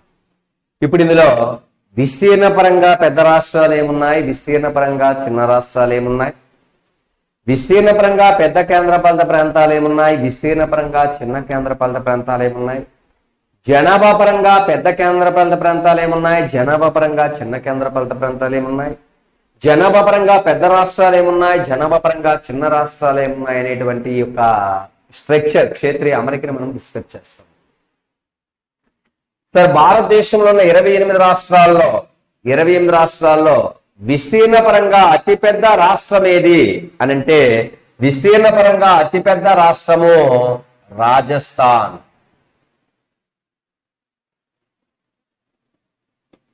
విస్తీర్ణ పరంగా అతిపెద్ద రాష్ట్రము రాజస్థాన్. విస్తీర్ణ పరంగా రెండవ పెద్ద రాష్ట్రం ఏదని అడిగితే మధ్యప్రదేశ్. మరి విస్తీర్ణ పరంగా మూడవ పెద్ద రాష్ట్రం ఏదని అడిగితే మహారాష్ట్ర.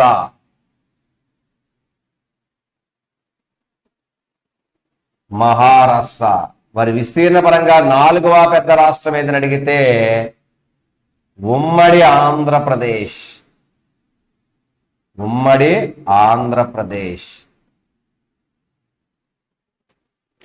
చూడండి ఒకసారి ఇక్కడ. సో భారతదేశంలో విస్తీర్ణ పరంగా అతిపెద్ద రాష్ట్రము రాజస్థాన్, 2 మధ్యప్రదేశ్, 3 మహారాష్ట్ర, 4 ఉమ్మడి ఆంధ్రప్రదేశ్. మనం బోర్డులో కానీ చూసినట్లయితే, మ్యాప్ లో కానీ చూసుకున్నట్లయితే క్లియర్ గా కనిపిస్తున్నాయి. భారతదేశంలో విస్తీర్ణ పరంగా పెద్ద రాష్ట్రాలు. So area wise extension wise గా చూసుకున్నట్లయితే భారతదేశంలో విస్తీర్ణ పరంగా అతిపెద్ద రాష్ట్రము రాజస్థాన్, రెండవ పెద్ద రాష్ట్రము మధ్యప్రదేశ్, మూడవ పెద్ద రాష్ట్రము మహారాష్ట్ర, నాలుగవ పెద్ద రాష్ట్రము అంటే ఉమ్మడి ఆంధ్రప్రదేశ్. 2 కలిసి ఉన్నప్పుడు విషయాన్ని చెప్తున్నాను సార్. సో ఉమ్మడి ఆంధ్రప్రదేశ్, యూనియన్ ఏపీ, ఉమ్మడి ఆంధ్రప్రదేశ్ 4వ స్థానంలో ఉండేది తెలంగాణ ఏపీ కలిసి ఉన్నప్పుడు. సార్ ఇక్కడ ఒక నోటెడ్ ఇన్ఫర్మేషన్ ఏంటి సార్ అంటే, 2014 జూన్ 2వ తేదీన ఆంధ్రప్రదేశ్ నుంచి తెలంగాణ అనేది విడిపోయిన తర్వాత,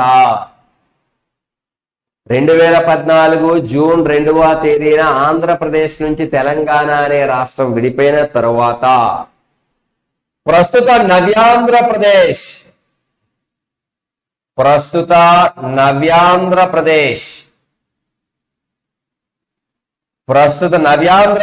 ఎన్నవ స్థానంలో ఉందని అడిగితే భారతదేశంలో 8వ స్థానంలో ఉందండి, 8th ప్లేస్. ఈ యొక్క ఆంధ్రప్రదేశ్ ఎన్నో స్థానంలో ఉందండి విడిపోయిన తర్వాత? విడిపోవడానికి ముందు కలిసి ఉన్నప్పుడైతే 4వ స్థానంగా ఉండేది. 2014 జూన్ 2న ఆంధ్రప్రదేశ్ నుంచి తెలంగాణ విడిపోయిన తర్వాత ఈ ప్రస్తుత నవ్యాంధ్రప్రదేశ్ భారతదేశంలో విస్తీర్ణ పరంగా మనకి 4+4 మొత్తం 8వ స్థానంలో ఉంది. రెట్టింపు అయ్యింది విస్తారం.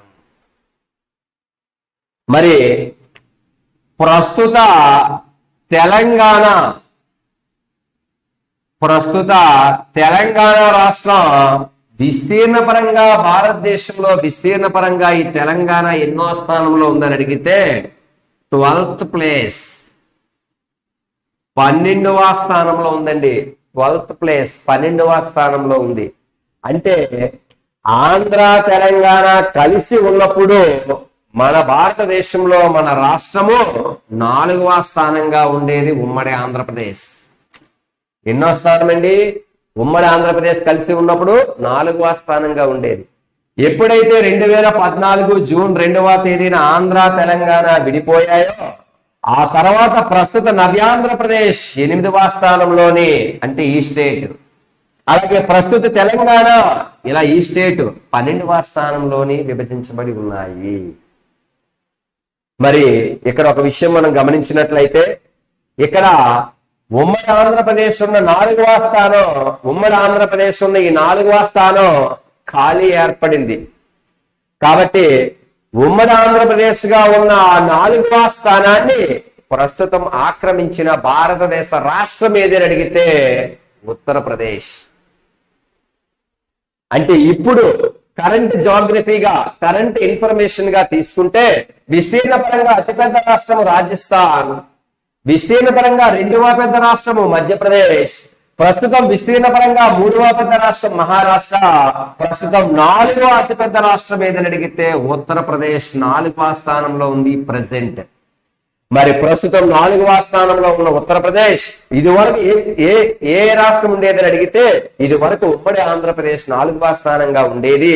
విడిపోయిన తర్వాత ఆంధ్రప్రదేశ్ 8వ స్థానంతోనూ తెలంగాణ 12వ స్థానంతోనూ మొత్తం 2 స్థానాలతో డివైడ్ అయిపోవడంతో ఆ ఖాళీగా ఉన్న 4వ స్థానాన్ని ప్రస్తుతం ఆక్రమిస్తున్న భారతదేశ రాష్ట్రం ఏదని అడిగితే ఉత్తరప్రదేశ్ అని చెప్పాలి.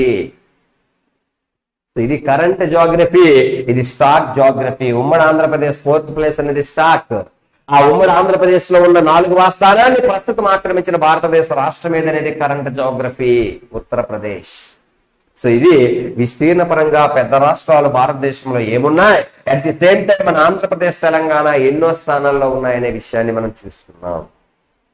మరి భారతదేశంలో విస్తీర్ణ పరంగా చిన్న రాష్ట్రాలు ఏమని అడిగితే విస్తీర్ణ పరంగా చిన్న రాష్ట్రము గోవా. మరి విస్తీర్ణ పరంగా రెండవ చిన్న రాష్ట్రం ఏదని అడిగితే సిక్కిం. సో విస్తీర్ణ పరంగా అతి చిన్న రాష్ట్రము గోవా, విస్తీర్ణ పరంగా భారతదేశంలో రెండవ చిన్న రాష్ట్రం ఏదని అడిగితే సిక్కిం. ఇది సిక్కిం అండి ఇది. సో సిక్కిం విస్తీర్ణ పరంగా రెండవ చిన్న రాష్ట్రము, గోవా విస్తీర్ణ పరంగా అతి చిన్న రాష్ట్రము లేదా ప్రథమ స్థానంలో విస్తీర్ణ పరంగా చిన్న రాష్ట్రము. సో ఏరియా పరంగా ఎక్స్టెన్షన్ పరంగా చిన్నవి గోవా, సిక్కిం. ఏరియా పరంగా ఎక్స్టెన్షన్ పరంగా పెద్దవి ఏమని అడిగితే రాజస్థాన్, మధ్యప్రదేశ్, మహారాష్ట్ర, ఒకప్పుడు ఉమ్మడి ఆంధ్రప్రదేశ్, ప్రస్తుతం ఉత్తరప్రదేశ్. సో ఇలా మనం విస్తీర్ణ పరంగా అన్నప్పుడు ఈ క్షేత్రీయ అమరికలో పెద్దవి ఏమున్నాయి, చిన్నవి ఏమున్నాయి అనే విషయాన్ని మనం చూస్తాం. మరి రాష్ట్రాల్లో విస్తీర్ణ పరంగా పెద్దవి చిన్నవి చూస్తాం.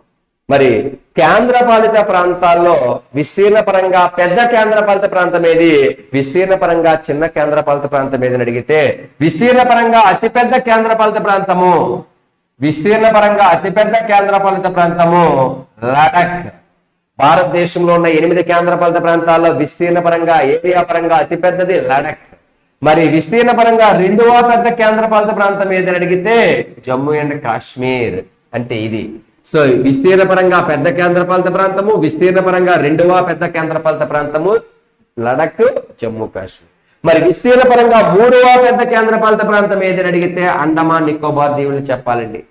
సో విస్తీర్ణ పరంగా మూడవ పెద్ద కేంద్రపాలిత ప్రాంతం ఏదని అడిగితే అండమాన్ నికోబార్ ఐలాండ్స్ లేదా అండమాన్ నికోబార్ దీవులు అని పిలుస్తాం తెలుగులో. సో భారతదేశంలో ఉన్న కేంద్రపాలిత ప్రాంతాలన్నింటిలో కల్లా విస్తీర్ణ పరంగా అతిపెద్ద కేంద్రపాలిత ప్రాంతము లడక్, రెండవ పెద్ద కేంద్రపాలిత ప్రాంతము జమ్మూ కాశ్మీర్, మూడవ పెద్ద కేంద్రపాలిత ప్రాంతము అండమాన్ నికోబార్ దీవులు విస్తీర్ణ పరంగా పెద్దవి.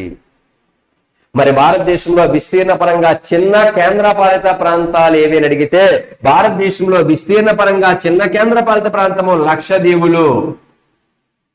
విస్తీర్ణ పరంగా చిన్న కేంద్రపాలిత ప్రాంతము లక్షద్వీపులు. సో భారతదేశంలో విస్తీర్ణ పరంగా చిన్న కేంద్రపాలిత ప్రాంతం ఏరియా పరంగా చిన్న యూనియన్ టెరిటరీ ఏదని అడిగితే లక్షద్వీపులు లేదా లక్షద్వీపులు ఐలాండ్స్. మరి రెండవ అతి చిన్న కేంద్రపాలిత ప్రాంతము, రెండవ అతి చిన్న కేంద్రపాలిత ప్రాంతం ఏదని అడిగితే విస్తీర్ణ పరంగా చండీగఢ్. చండీగఢ్ అనేది రెండవ విస్తీర్ణ పరంగా చిన్న కేంద్రపాలిత ప్రాంతము. సో విస్తీర్ణ పరంగా పెద్ద రాష్ట్రాలు ఇవి, విస్తీర్ణ పరంగా చిన్న రాష్ట్రాలు ఇవి, విస్తీర్ణ పరంగా పెద్ద కేంద్రపాలిత ప్రాంతాలు ఇవి, విస్తీర్ణ పరంగా చిన్న కేంద్రపాలిత ప్రాంతాలు ఇవి. సో విస్తీర్ణ పరంగా పెద్దవి చిన్నవి రాష్ట్రాలు అండ్ కేంద్రపాలిత ప్రాంతాలని మనం డిస్కస్ చేస్తాం.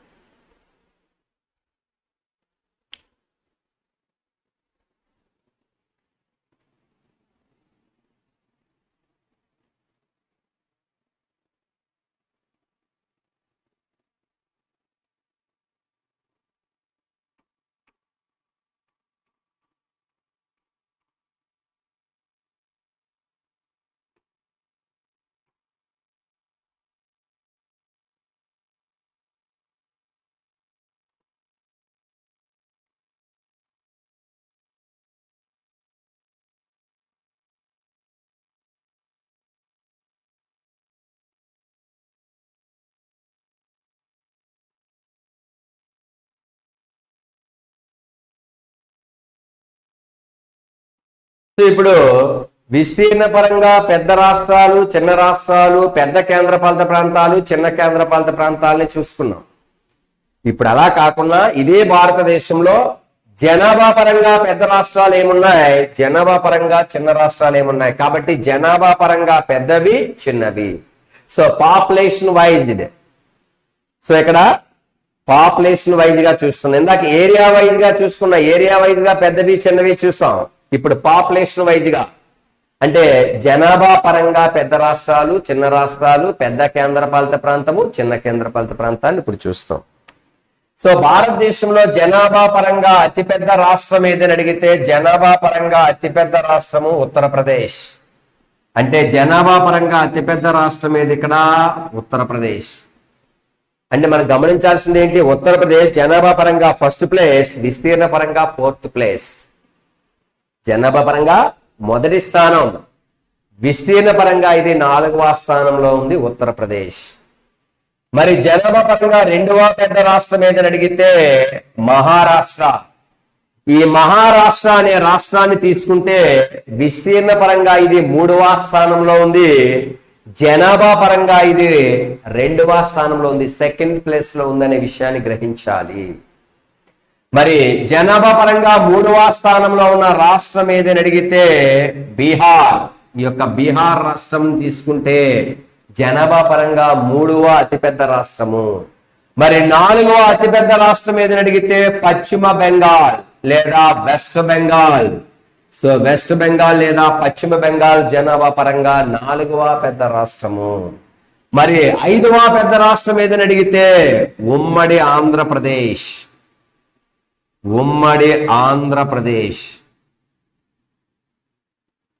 ఉమ్మడి ఆంధ్రప్రదేశ్. సరే ఇక్కడ జనాభా పరంగా పాపులేషన్ పరంగా చూసుకున్నట్లయితే అతిపెద్ద రాష్ట్రము ఉత్తరప్రదేశ్, జనాభా పరంగా 2వ పెద్ద రాష్ట్రము మహారాష్ట్ర, జనాభా పరంగా 3వ పెద్ద రాష్ట్రము బీహార్, జనాభా పరంగా 4వ పెద్ద రాష్ట్రము వెస్ట్ బెంగాల్, జనాభా పరంగా 5వ పెద్ద రాష్ట్రము ఉమ్మడి ఆంధ్రప్రదేశ్, యూనియన్ ఏపీ. సరే ఇక్కడ నోటెడ్ ఇన్ఫర్మేషన్ ఉంది చూడండి. ఏంటంటే నోట్ ఏంటంటే 2014 జూన్ 2వ తేదీన ఆంధ్రప్రదేశ్ నుంచి తెలంగాణ విడిపోయిన తర్వాత 2014 జూన్ 2న ఆంధ్రప్రదేశ్ నుంచి తెలంగాణ విడిపోయిన తర్వాత ఈ యొక్క ఆంధ్రప్రదేశ్ అనే రాష్ట్రము ఇప్పుడు జనాభా పరంగా ఎన్నో స్థానంలో ఉందని అడిగితే నవ్యాంధ్రప్రదేశ్ ప్రస్తుత భారతదేశంలో జనాభా పరంగా 10th ప్లేస్, 10వ స్థానంలో ఉంది. ఒకప్పుడు కలిసి ఉన్నప్పుడు తెలంగాణ ఆంధ్ర రెండు కలిసి ఉన్నప్పుడు ఉమ్మడి ఆంధ్రప్రదేశ్ గా ఉన్నప్పుడు జనాభా పరంగా 5వ స్థానంలో ఉంది. అయితే విస్తీర్ణ పరంగానంటే ముందు క్లాస్ లో చెప్పాను, విస్తీర్ణ పరంగా ఇది 4వ స్థానంలో ఉంది ఉమ్మడి ఆంధ్రప్రదేశ్. యూనియన్ ఏపీ విస్తీర్ణ పరంగా 4th ప్లేస్, జనాభా పరంగా యూనియన్ ఏపీ 5th ప్లేస్, 5వ స్థానంలో ఉండేది. మరి 5వ స్థానంలో ఉన్న ఉమ్మడి ఆంధ్రప్రదేశ్ ఎప్పుడైతే స్టేట్ బైఫికేషన్ అయ్యిందో, రాష్ట్ర విభజన జరిగిందో, నవ్యాంధ్రప్రదేశ్ ప్రస్తుత భారతదేశంలో జనాభా పరంగా 10వ స్థానంలో ఉంది. మరి తెలంగాణ అనే రాష్ట్రము ప్రస్తుత భారతదేశంలో విడిపోయిన తర్వాత ఎన్నో స్థానంలో ఉంది జనాభా పరంగా, పాపులేషన్ పరంగా అని అడిగితే 12th ప్లేస్. అంటే ఇక్కడ గమనించాల్సిన విషయం ఏమిటారనంటే ఈ తెలంగాణ అనే ఒక రాష్ట్రము భారతదేశంలో విస్తీర్ణ పరంగా చూసుకున్న 12వ స్థానమే, జనాభా పరంగా చూసుకున్నా సరే 12వ స్థానమే తెలంగాణ. భారతదేశంలో విస్తీర్ణ పరంగా 12వ స్థానంలోనే ఉంది తెలంగాణ, భారతదేశంలో జనాభాలో కూడా 12వ స్థానంలోనే ఉంది. అంటే ఏరియా పరంగా Telangana 12th place and population పరంగా చూసుకున్న తెలంగాణ 12th ప్లేస్, 12వ స్థానంలో ఉంది. స్థానాల్లో మార్పు లేదు. విస్తీర్ణ పరంగా మరియు జనాభా పరంగా తన స్థానం 12వ స్థానమే తెలంగాణది విడిపోయిన తర్వాత. మరి విడిపోయిన తర్వాత నవ్యాంధ్రప్రదేశ్ విస్తీర్ణ పరంగా 8, జనాభా పరంగా 10, ఆంధ్రప్రదేశ్ది. చూసుకోండి, రెండు కలిసి ఉన్నప్పుడు, రెండు రాష్ట్రాలు కలిసి ఉన్నప్పుడు విస్తీర్ణ పరంగా 4 ఉండేది, జనాభా పరంగా 5 ఉండేది. రెండు కలిసి ఉన్నప్పుడు, ఉమ్మడి ఆంధ్రప్రదేశ్ గా ఉన్నప్పుడు విస్తీర్ణ పరంగా 4, జనాభా పరంగా 5. మరి ఎప్పుడైతే స్టేట్ బైఫర్కేషన్ అయిందో జూన్ 2న 2014న, విస్తీర్ణ పరంగా మరియు జనాభా పరంగా తెలంగాణ 12వ స్థానంలో ఉంది. విస్తీర్ణ పరంగా ఏపీ 8, ఏపీ జనాభా పరంగా 10. సో ఏపీ అనేది ఇక్కడ విస్తీర్ణ పరంగా 8, జనాభా పరంగా 10. టిఎస్ తెలంగాణ విస్తీర్ణ పరంగా మరియు జనాభా పరంగా కూడా 12వ స్థానంలో ఉన్నాయి. విడిపోయిన తర్వాత అంటే ఈ డేటా. మరి రెండు కలిసి ఉన్నప్పుడు జనాభా పరంగా 5, విస్తీర్ణ పరంగా 4 అనే విషయాన్ని మనం గ్రహించాలి. సో రెండు కలిసి ఉన్నప్పుడైతే 4 విస్తీర్ణం, జనాభా 5. విడిపోయిన తర్వాత అయితే 8, 10, విస్తీర్ణ పరంగా 8, జనాభా పరంగా 10 ఏపీది. విస్తీర్ణ పరంగా మరియు జనాభా పరంగా కూడా తెలంగాణది 12వ స్థానమే అనేటువంటి విషయాన్ని అభ్యర్థులు గ్రహించాలి. అయితే మరి ఇప్పుడు ఉమ్మడి ఆంధ్రప్రదేశ్ గా ఉన్న 5వ స్థానం ఖాళీ అయింది కాబట్టి ఆ రాష్ట్ర స్థానంలో ప్రస్తుతం జనాభా పరంగా 5వ స్థానంలో ఉన్న రాష్ట్రం ఏదని అడిగితే రాజస్థాన్. ఎప్పుడైతే ఉమ్మడి ఆంధ్రప్రదేశ్ గా ఉన్న 5వ స్థానంతో రెండు రాష్ట్రాలుగా బైఫర్కేషన్ అయిందో ఒక్కసారిగా 5వ స్థానం ఖాళీ అయింది. ఆ 5వ స్థానాన్ని ప్రస్తుతం ఆక్రమించిన, జనాభా పరంగా ఆక్రమించిన భారతదేశ రాష్ట్రం ఏదని అడిగితే రాజస్థాన్ 5th ప్లేస్ లో ఉంది. సరే, ఇక్కడ ఒకసారి మనకి ఐడియా కోసం చెప్తున్నాను. ఇక్కడ జనాభాని మీరు గుర్తు పెట్టుకోవాల్సిన అవసరం లేదు, ఎందుకంటే ఎప్పుడో 2011లో వచ్చిన జనాభా లెక్కలు కాబట్టి.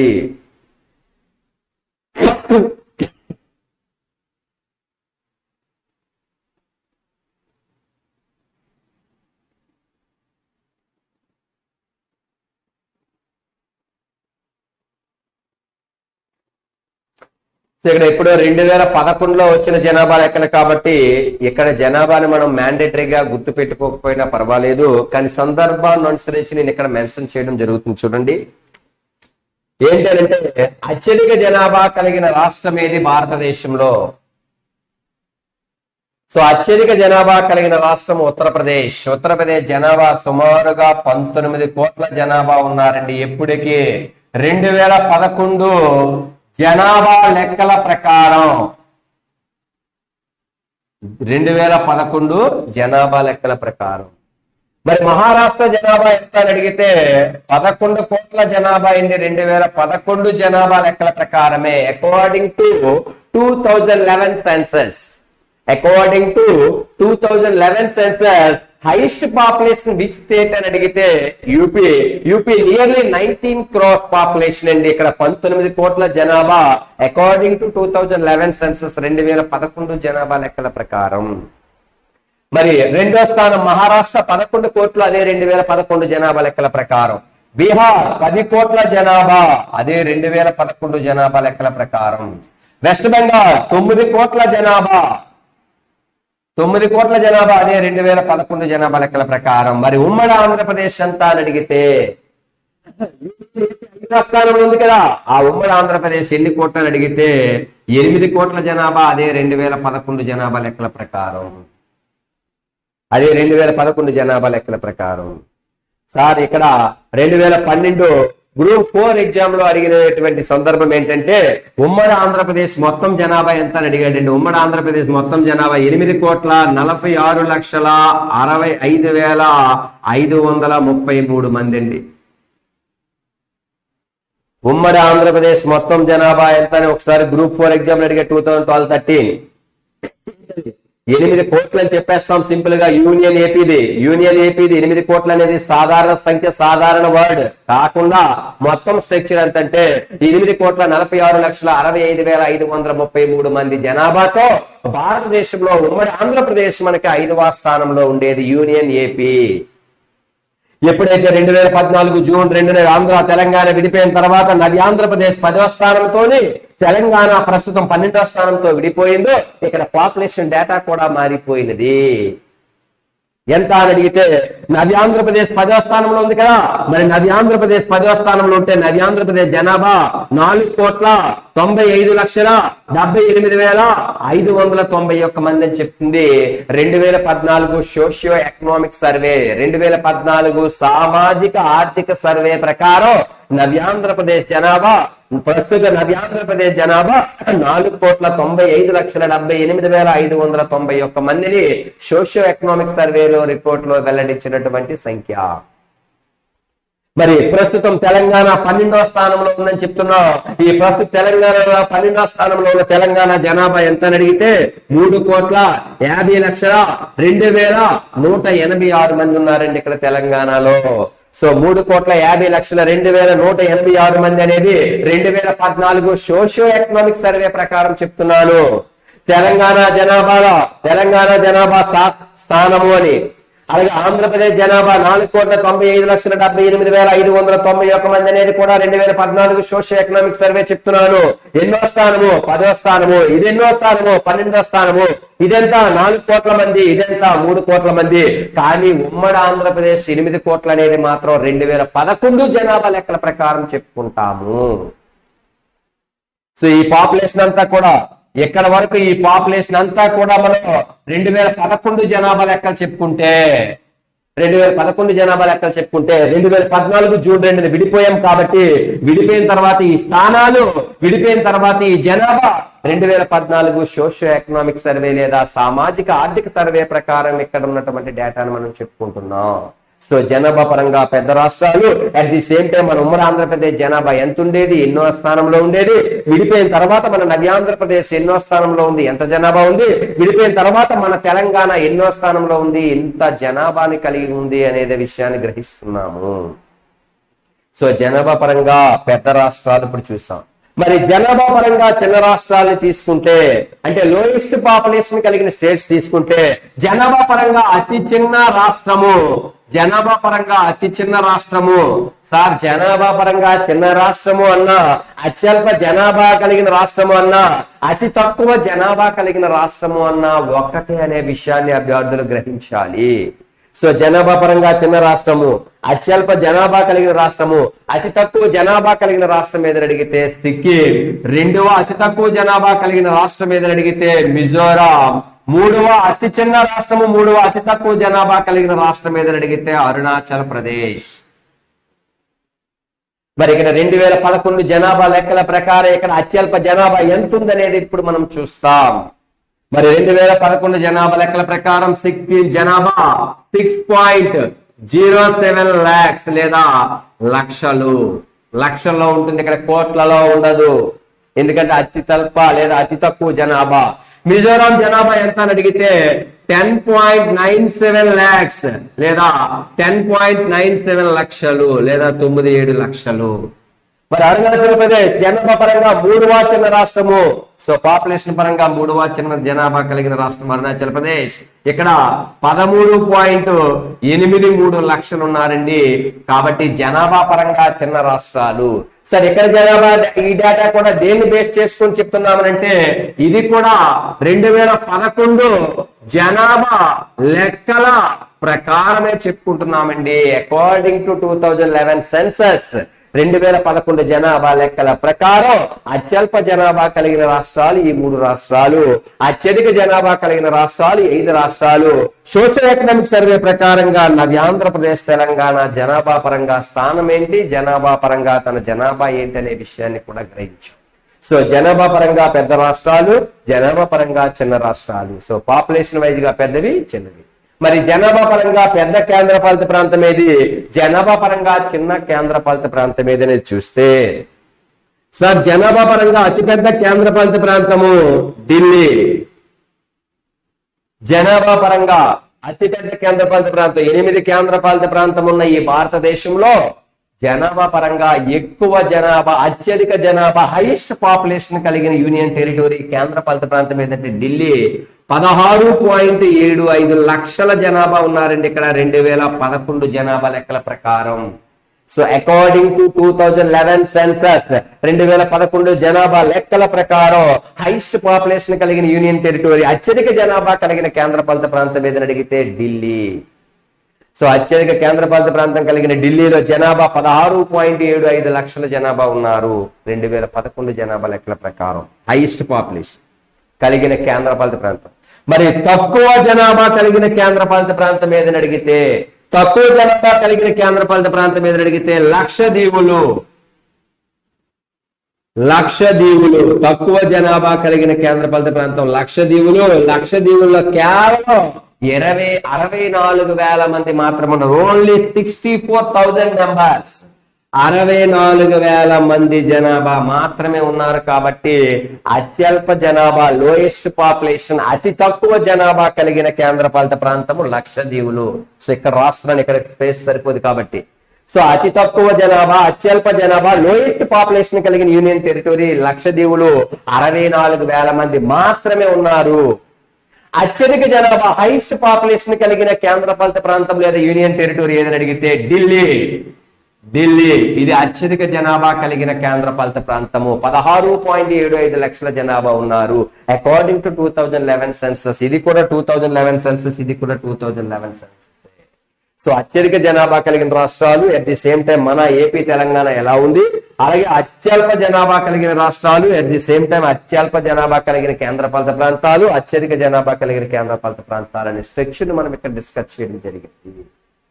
సో భారతదేశం యొక్క క్షేత్రీయ అమరికలో 28 రాష్ట్రాలు, రాజధానులు, 28 కేంద్రపాలిత ప్రాంతాలు, అవి ఏర్పాటు, వాటి విభజన, వాటి రాజధానులు. ఇందులో విస్తీర్ణ పరంగా పెద్ద రాష్ట్రాలు, చిన్న రాష్ట్రాలు, జనాభా పరంగా పెద్ద రాష్ట్రాలు, చిన్న రాష్ట్రాలు అనే స్ట్రక్చర్ ఇప్పటి వరకు మనం డిస్కస్ చేస్తాం. ఇందులో ఎక్కువ రాష్ట్రాలతో సరిహద్దు పంచుకున్న రాష్ట్రాలు ఏమున్నాయి, తక్కువ రాష్ట్రాలతో సరిహద్దు పంచుకున్న రాష్ట్రాలు ఏమున్నాయి అనే స్ట్రక్చర్ ఇప్పుడు మనం చూస్తాం.